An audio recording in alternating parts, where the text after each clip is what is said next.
Hamas രാഷ്ട്രീയ വിഭാഗം മേധാവി ഇസ്മായിൽ ഹനിയെ കൊലപ്പെടുത്തിയത് ഇറാനിലെ സവിശേഷ ഇസ്ലാമിക് റവല്യൂഷണറി ഗാർഡിലെ മൊസാദ് ഏജന്റുമാരാണെന്ന് തെളിയിക്കുന്ന റിപ്പോർട്ടുകൾ പുറത്തുവന്നു.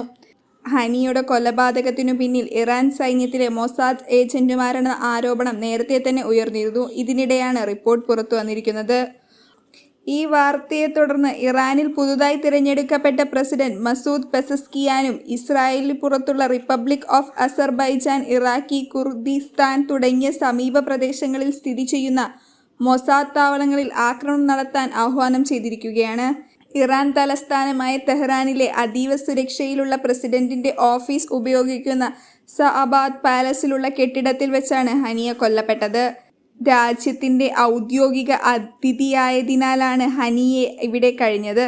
ഇറാൻ ഇസ്ലാമിക് റവല്യൂഷണറി ഗാർഡിന് കീഴിലുള്ള അൻസാർ അൽ മഹദി എന്ന സൈനിക വിഭാഗത്തിനാണ് ഔദ്യോഗിക അതിഥികളുടെയും കെട്ടിടങ്ങളുടെയും സുരക്ഷാ ചുമതലയുള്ളത്. അൻസാർ അൽ മഹദി യൂണിറ്റിലെ 2 പേരാണ് ഹനിയുടെ മുറിയിൽ സ്ഫോടക വസ്തുക്കൾ വെച്ചതെന്നാണ് റിപ്പോർട്ടുകൾ വ്യക്തമാക്കുന്നത്. ഈ 2 ഉദ്യോഗസ്ഥരും ഇസ്രായേൽ ചാര സംഘടനയായ മൊസാദിന്റെ ഏജന്റുമാരാണെന്നാണ് റിപ്പോർട്ടുകൾ വ്യക്തമാക്കുന്നത്. ഹനിയ കൊല്ലപ്പെട്ട ദിവസം ഈ 2 ഗാർഡുകൾ ഹനിയ താമസിച്ചിരുന്ന മുറിയുടെ ഇടനാഴികളിലൂടെ നടന്നു നീങ്ങുകയും വാതിൽ തുറന്ന് മുറിയിൽ പ്രവേശിക്കുന്നതും സുരക്ഷാ ക്യാമറയിൽ പതിഞ്ഞിട്ടുണ്ട്. ഇറാൻ പ്രസിഡന്റായ മസൂദ് പെസസ്കിയാൻ സത്യപ്രതിജ്ഞ ചെയ്യുന്ന ചടങ്ങിനെത്തിയപ്പോഴാണ് ഹനിയ കൊല്ലപ്പെട്ടത്. സത്യപ്രതിജ്ഞാ ചടങ്ങിന് ക്ഷണം കിട്ടിയ 100-ലധികം രാഷ്ട്രീയ പ്രതിനിധികളിൽ ഹനിയുമുണ്ടെന്ന് സംഘടനക്കാരുടെ ഫോൺ ചോർത്തിയപ്പോഴാണ് മൊസാദിന് വിവരം ലഭിച്ചത്.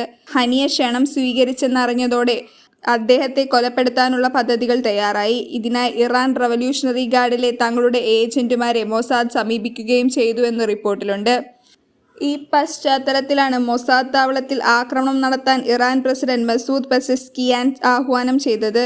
ഈ സമീപനം ഇസ്രായേലുമായുള്ള ഒരു സമ്പൂർണ്ണ യുദ്ധത്തിന്റെ അപകട സാധ്യത കുറയ്ക്കുമെന്നും അദ്ദേഹം വാദിക്കുന്നുണ്ട്.